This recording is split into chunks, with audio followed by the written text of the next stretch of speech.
Attention guests of the Axiom, we have a very special unboxing and review of the new Pixar Spotlight Series WALL-E figure by Mattel. This is the third installment and my favorite out of the new Pixar Spotlight Series. WALL-E, my favorite Pixar character. As you can see, there is a lot of accessories with this figure, so I'm very excited to get into this unboxing and review. Those of you that are just joining us with the Pixar Spotlight Series, the Pixar Spotlight Series shines a light on the iconic characters created by the artists and storytellers at Pixar through incredible details inside and out, from the ultra-posable figure to special creators' insights and beyond. Looking at the back of this beautiful box art, we have a great illustration of WALL-E and a description that reads, "In his very first pitch to me of what WALL-E was, Andrew Stanton presented a pair of binoculars that he had been using at a baseball game the weekend before. He handed them to me and said, with absolute confidence, these are WALL-E's eyes." As we make our way to the bottom portion of the box, you can see the accessories that accompanies WALL-E and the character designer, Jay Schuster. Okay, I can't wait any longer. We're going to get right into this.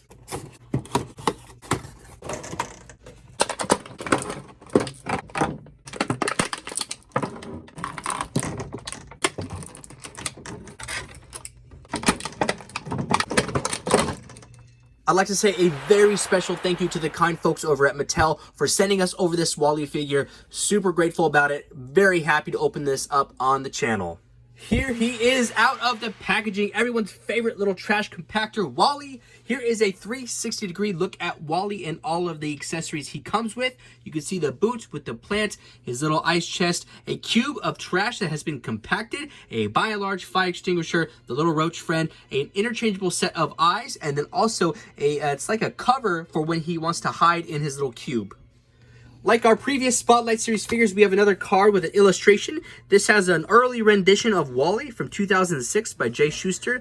It's just WALL-E kicking back in a little tube, staring up at the sky. And we have a backdrop included as well. This is a photo of Earth from the film, the tabs to keep it up. On the back side, this is the symbol that Eve has on her body that she has secured the plant with a spotlight coming down representing the Spotlight Series.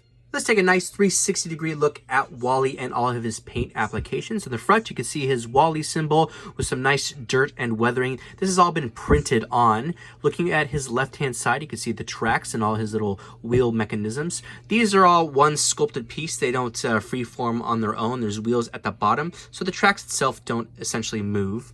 Looking at his back with more of that printed technology, back behind here we have a lever that'll come down to be able to hold the cooler. And then moving into the right hand side we have the wheel mechanisms with the track, white and black stripes on his arms. And then as we make our way to the front end, you can see that his solar charge level is full, and then we get a good look at his binocular eyes. Next we'll move into his accessories. We have the by and large cooler. You can see the logo on the front right there. We have a blue handle, white top, red bottom, and the cooler actually opens both backwards and frontwards. So he can put all his little treasures in there.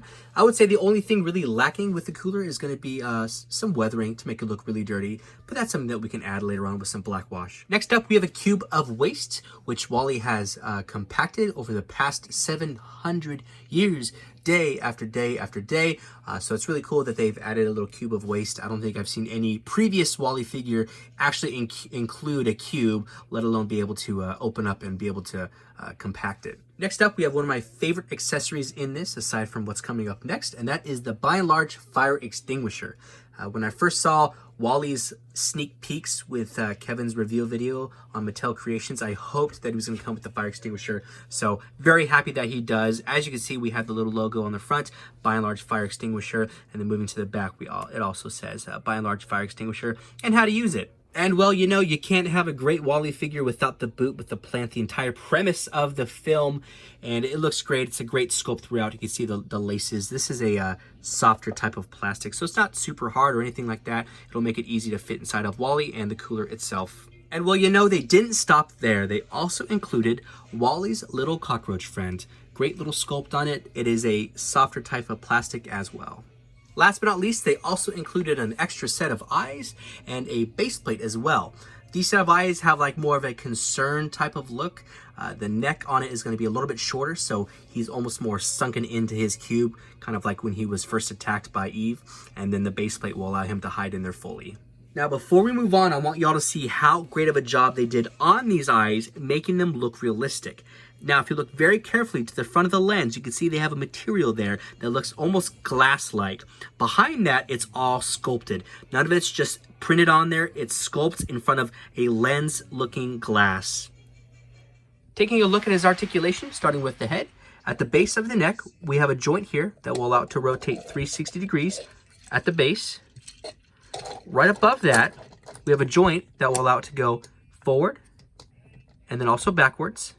Right above that, at the base of the head, we have another joint that will allow his eyes to spin 360 degrees.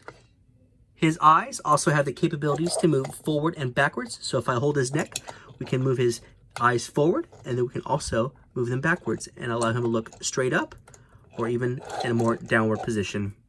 His eyes can also rotate outwards, giving him that traditional WALL-E type of look. This is more of a sad type of feel. We can bring them in a little bit more for his more traditional WALL-E look. And then we can bring them all the way straight forward for his kind of reset, stoic, serious look. At the top of the eyes, where his eyebrows would normally be, those are sculpted in. There's no raised articulation for those. Next, we'll move into his arms, but before we do that, I want to show a nice up close at the printing at the top of his body, as well as the front, solar charge level with the little speaker, and then the front of his little chute that says WALL-E. His arms have a lot of character to them and a lot of articulation. You can see there is a slit that allows his arm to go all the way forward and down, so that'll add a lot of character, and that is on both sides. Now we'll stretch his arms out as wide as they can go. So this is about as far out as they can go. And then we have a little bit more length by pulling his hand out. This is like the kind of hydraulic type of arm, and that'll give us even more length. And then we can also hyperextend these arms backwards. At the base of his body, we can rotate his arm all the way around 360. And then again, we can bring the flexion down, up and around, all different areas. He can put his hat on, okay? At the wrist, 360 degrees all the way around, and some flexion here at the base of the hand. And finally, he can open up his hand, his palm, be able to open that up and be able to hold Eve's hand in the future. Next, we'll take his arms at the base of his body, bring them forward and then downwards, and that will allow him to get that type of scooping motion to scoop all the waste inside of his little body and be able to crush it. Even while in this position, he can still bring his arms outwards, you know, up, being like a shocked look, and do all sorts of character poses throughout. While we're in this position, we might as well open them up. If you push in just a tad at the top part, it will raise up. The front part will then pop forward, and inside is some waste. This articulation actually mimics his movements from the film really well. You only see it like a handful of times, but he's able to open up his body, you'll see it, and he'll scoops all that trash in there, and then cubes it on down, and then pops it out. Once I take the cube out, you can see there is some sculpting on the inside. Awesome feature that they were able to add to this figure. I mean, it makes the entire figure to be able to open him up, put some waste in, or put pretty much anything that he normally puts in the film on the inside, and then be able to pop it right back out. WALL-E can also place in the boot with the flower, his cockroach friend, almost the fire extinguisher, one of Kevin's babies, and of course, the chocolate. Now we'll take a look at his different head pieces. The easiest way I found to swap the heads is to open them up and then press against that little hole right there. So while he's opened up, I'm just going to press on the inner side of that hole. Head pops off just like so. All we have to do to apply the other head is place the notch over the hole and just give it a firm little press. And here we have WALL-E's scared and unsure head. His head sinks lower into his body, and then it rotates around 360 degrees. And you can also get it to hyperextend backwards, and then a little bit of flexion forward. Not too much because it does sit a little bit lower into his body. And lastly, I've taken that head off and applied the top flat piece. That'll give him his concealed look inside of his cube. Now, looking at WALL-E's final feature is going to be how he can actually house his cooler. There's this concealable hook that is from the inside out. I found it pretty easy to use some tweezers, push it out just a little bit. The hook then becomes exposed, and then you can place the cooler directly on his back. Here's a more aerial view of the cooler on the back of WALL-E. Again, I am just blown away by the creativity and the small little details that they have added on these Spotlight figures. Making our way down to the wheels, again, the tracks don't move. This is one static sculpt piece. There is wheels at the bottom of the tracks that allows him to actually roll forward or backwards. It may not look like it, but Wally has considerable articulation at the legs. We can increase his height by taking the legs and pulling them straight out. From there, we have even more articulation at the inner part of the leg. All we have to do is pull it down, and then we have added articulation coming from left to right. There's no rotation coming around, but we can still add some great character with his legs.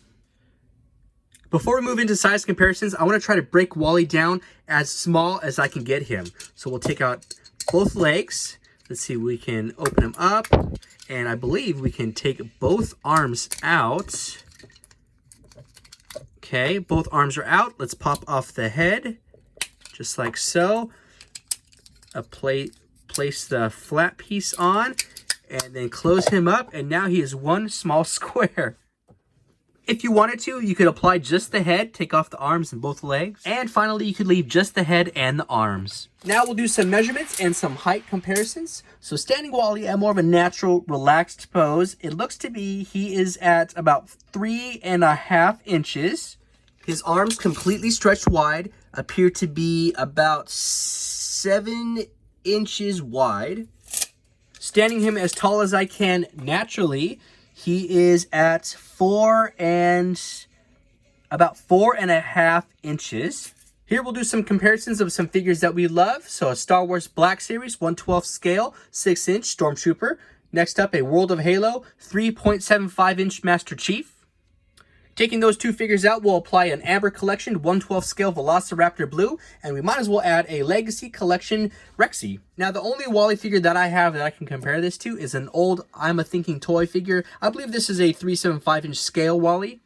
And well, unfortunately, I don't have an E figure, but I do have an R2-D2 1/12 scale, the Black Series. And well, it wouldn't be a complete review if I didn't add the previous Spotlight figures to this Wally comparison. My final thoughts on this Wally figure would be hands down the best Wally figure we have ever received. For its price point and its scale, it has immense articulation throughout the entire body, multiple functional accessories, as well as great paint details throughout the entire body. There really isn't much not to love about this figure. I would say my only gripes would be I would like a little bit more of weathering throughout the arms and some of these more just plain yellow pieces and maybe a little bit at the top of the head, but that's not that big of a deal. We can apply a black wash later on down the line.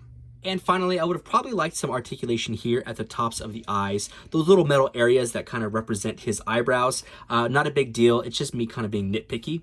My favorite part about this figure would be the lenses at the eyes, how lifelike they made these look, as well as accompanying articulation for each eye. All right, everyone, I really hope you enjoyed this review. You can find Wally later this fall exclusively on the Mattel site for $40.